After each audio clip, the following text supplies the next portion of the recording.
증상이 엄청 심하다가 갑자기 좋아지는 경우가 있어요. 그럴 때 오히려 터져서 증상이 좋아지는 경우가 있을 수가 있어요. 이제 자기는 수술하면은 여름에 비키니를 못 입게 된다고 너무 걱정을 하시는 거예요. 그런 걱정은 크게 하지 않으셔도 될 것 같고요.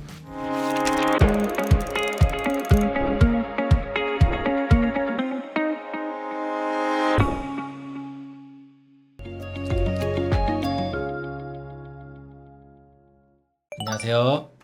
담소요병원 외과 전문의 송인규입니다.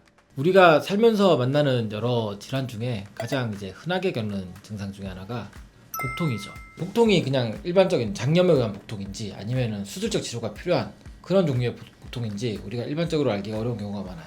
우리는 그 중에서도 오늘 가장 흔한 증상 중에 하나인 맹장염이라고 많이들 부르죠. 충수돌기염에 대해서 알아보는 시간을 한번 가져보도록 하겠습니다. 맹장염이라고 많이들 얘기하는데 엄밀히 말하면 그거는 이제 잘못된 얘기예요. 맹장은 소장과 대장이 만나는 시작 부분에 있는 이제 막혀있는 맹관으로 되어 있는 장이라고 해서 맹장이거든요. 그 맹장에 달려있는 부속기 중 하나인 충수돌기가 있어요.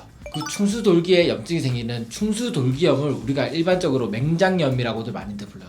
하지만 의학적으로 따지면 맹장염이라는 질환은 따로 존재하고 있는 다른 엄격히 구분된 다른 질환이에요. 가스가 나오는 그런 상황을 장마비랑 연관을 지어서 많이들 생각을 하는데, 장마비가 있으면 우리가 가스가 잘 안 나와요. 장이 이제 꿈틀꿈틀 움직이질 않으니까. 근데 충수돌기염은 장마비를 흔하게 일으키는 질환은 아니에요. 그렇기 때문에 가스가 나오는 그런 여부와 충수돌기염의 여부는 사실은 일치시켜서 판단할 수는 없을 것 같아요.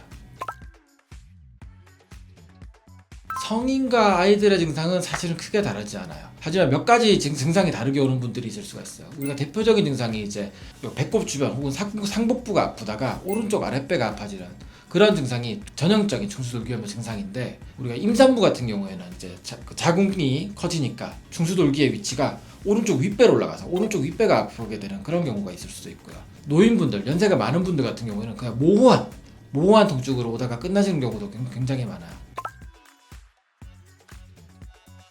충수돌기염과 감별해야 되는 질환들은 대표적으로 이제 계실염이 가장 흔하게 있는 것 같아요. 계실은 장에 생기는 곁주머니 같은 그런 공간을 의미하는데, 그런데 이제 염증이 생기게 되면은 오른쪽 아랫배가 아픈 것처럼 느껴지는 경우가 종종 있을 수가 있어요.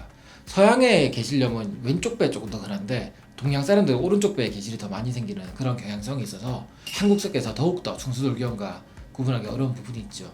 여성분들 같은 경우는 골반염 이런 것도 이제 충수돌기염과 구분하기 어려운 경우가 있고, 요로결석 이런 질환도 이제 충수돌기염처럼 오른쪽 아랫배가 아픈 것처럼 느껴지는 그런 경우가 있을 수가 있어요. 사실은 계실염은 숙련된 전문가가 만져봐도 충수돌기염과 구분하기 어려운 경우가 꽤 있을 수 있어요. 요로결석은 약간 한 가지 구분법이 있긴 한데, 이렇게 앉은 상태에서 척추와 갈비뼈 사이에 그쪽 각을 이렇게 손으로 대고 이렇게 살짝 두드려봤는데, 살짝 두드렸는데도 너무 심하게 아프다. 그러면은 조금 더 요로결석의 가능성이 좀 더 높다고 볼 수가 있겠네요. 거기에 대해서 여러 가지 논문들이 있었어요. 맹장염이 사실은 수술을 하지 않고 약물 치료를 해도 터지기 전에는 좋아진다, 이런 논문들이 수없이 나왔었고, 거기에 대해서 여러 가지 연구조사가 이루어졌는데, 현재 이제 결론적으로 수술하는 것이 더 낫다예요. 왜냐하면은 일단은 초기 맹장염은 대부분 항생제를 썼을 때 대부분 다 좋아져요. 그럼 이거 굳이 수술을 해야 되냐, 이런 식으로 해서 장기간 이제 추적 관찰을 해봤는데, 보통 1년 내에 20% 그리고 5년 내에 40% 정도가 재발하는 걸로 알려져 있어요. 재발률이 생각보다 높기 때문에 수술의 위험도 대비 이제 질환의 위험도가 더 큰지 작은지를 고려해서 판단을 해야 되는데, 맹장염의 어떤 위험도 대비 우리가 요즘 수술 기법이 많이 발전해서 수술의 위험도가 생각보다 높지 않기 때문에 요즘은 수술이 아직도 표준치료법으로 자리 잡고 있죠. 그건 알 수가 없어요. 사람마다 너무 달라요. 하루 만에 터져서 오시는 분들도 있고, 뭐 몇 주를 놔뒀는데 멀쩡하신 분도 있고, 사람마다 너무 달라서 기간으로 보기보다는 이제 증상이 엄청 심하다가 갑자기 좋아지는 경우가 있어요. 그럴 때 오히려 터져서 증상이 좋아지는 경우가 있을 수가 있어요.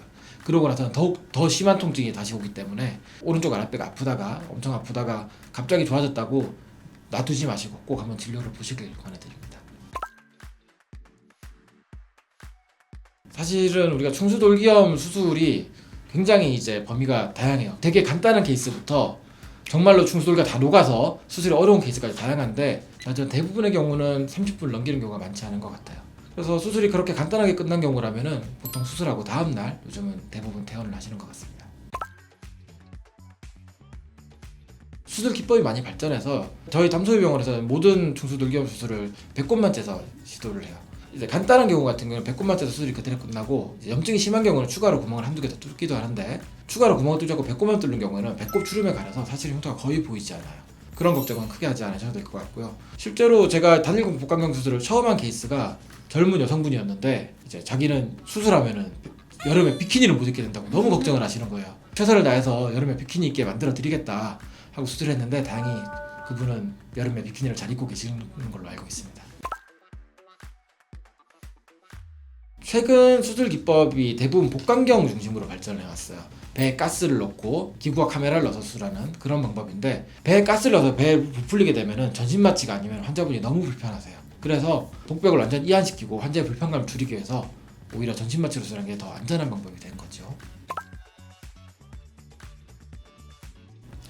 그 머리카락을 먹어서 생긴다는 얘기는 제가 처음 들어보는데, 충수돌기염의 원인은 굉장히 다양한데 결론적으로 현재 교과서에 기술된 원인은 맹장과 충수돌기가 만나는 그 입구 부분이 어떤 원인에서 막혀서 생겨요. 그 막히는 원인이 굉장히 다양해요. 어떤 감염 때문에 생기는 림프관의 증식이나 아니면은 분석, 그러니까 대변이 딱딱하게 굳어버린 그런 것 때문에 생기는 경우도 있을 수가 있고요. 뭐 음식물이나 변비, 아니면은 암 때문에 생기는 경우도 종종 있어요. 암이 장 내강을 막아서 그거 때문에 2차적으로 중수염이 생기는 그런 경우도 있을 수가 있죠. 식후에 바로 뛰면 맹장염이 쉽게 걸린다는 얘기도 또 처음 들어보는 얘기를, 그런 거는 일반적으로 관련이 없는 것으로 저는 알고 있습니다. 충수돌기 자체는 퇴화된 장기로 보는 게 일반적인 견해예요. 그래서 충수돌기는 잘라내도 일반적인 우리 장 기능이나 면역 기능에 영향을 주지 않는 것으로 알려져 있습니다.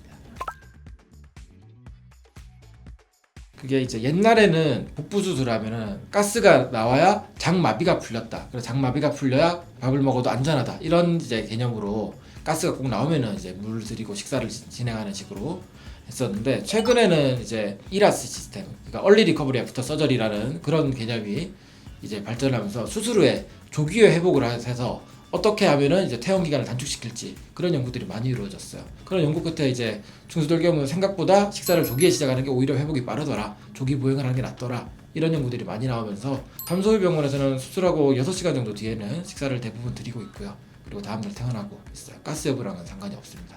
다만 드물게 이제 가스가 며칠이 지나도록 안 나오는 분들이 드물게 있을 수가 있어요. 그런 경우는 장마비를 의심해야 하는 경우가 있고, 거기에다 적절한 치료를 받으면 대부분 회복되니 걱정하지 마시고 의료진에게 말씀해 주시면 될 것 같아요.